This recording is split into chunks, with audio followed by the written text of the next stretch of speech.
millions of people will get tax breaks to help them afford coverage, which represents the largest middle-class tax cut for health care in history. One by one, it's going to come down, and we're going to have great health care in our country. There is such a thing as being too late when it comes to climate change. We will put our miners back to work.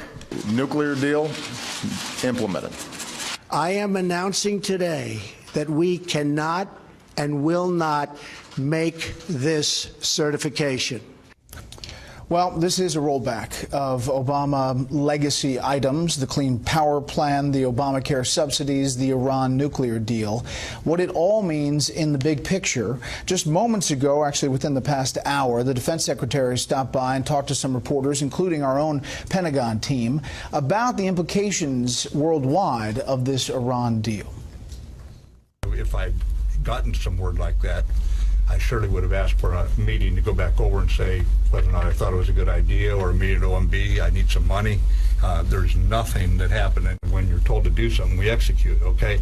So there would have been something that happened had we received a discussion like that, and there was nothing like that. That's actually a different part of that conversation where he's talking about that NBC report of Secretary Tillerson, what was alleged to have said at the Pentagon, and that the president was looking to tenfold increase nuclear weapons. I posted it online. You can see all of that there. He shoots it all down. We'll get the Iran piece in just a bit, but let's bring in our panel. Matt Schlapp, contributor with The Hill, A.B. Stoddard, associate editor at Real Clear Politics and host of No Labels Radio on Sirius XM, and Jason Riley, Wall Street Journal columnist and senior fellow at the Manhattan Institute. Okay, Jason, what about, first of all, the overarching theme here of the past 7 days is that this administration is going after campaign promises and rolling back some Obama legacy items. Yeah, and you went through the list. Iran, the Paris Accords, EPA regulations. You can even add immigration, the executive actions regarding the Dreamers, something Obama did. This is the downside of going about trying to build a legacy by doing end runs around Congress, and that's essentially what he did. And it didn't matter whether his party controlled Congress or not. There were things he couldn't get through, and so he decided to go around them and work through the bureaucracy.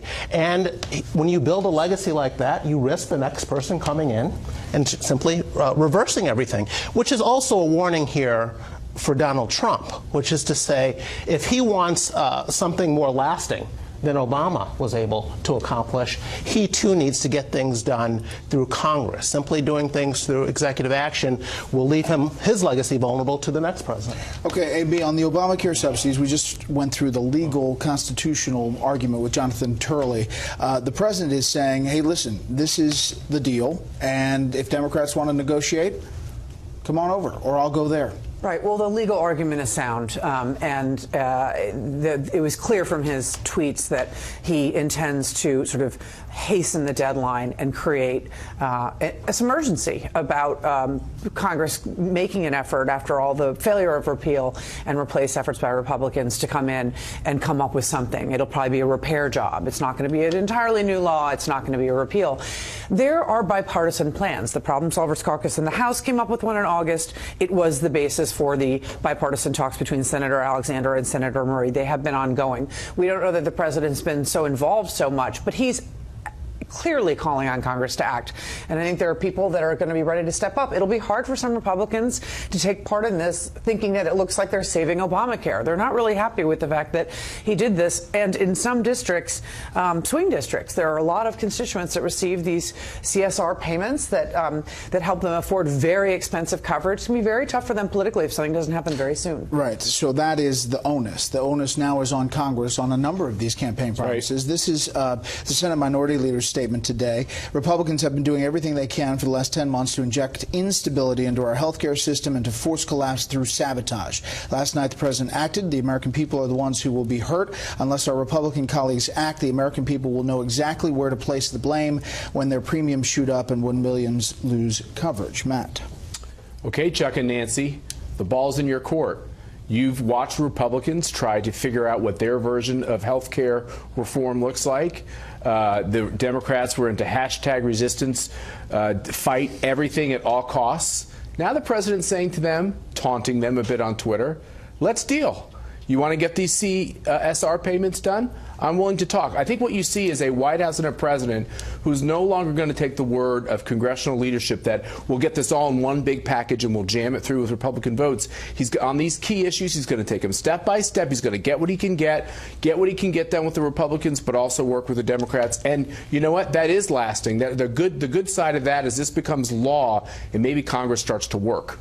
Isn't it also interesting listening to Schumer and Pelosi defend corporate welfare? I mean, that's essentially what these payments are to these insurance companies. And, you know, a court said last year that these payments were illegal because Congress had not authorized them. So here you have Trump reducing corporate welfare and upholding the rule of law, and he's being attacked for it.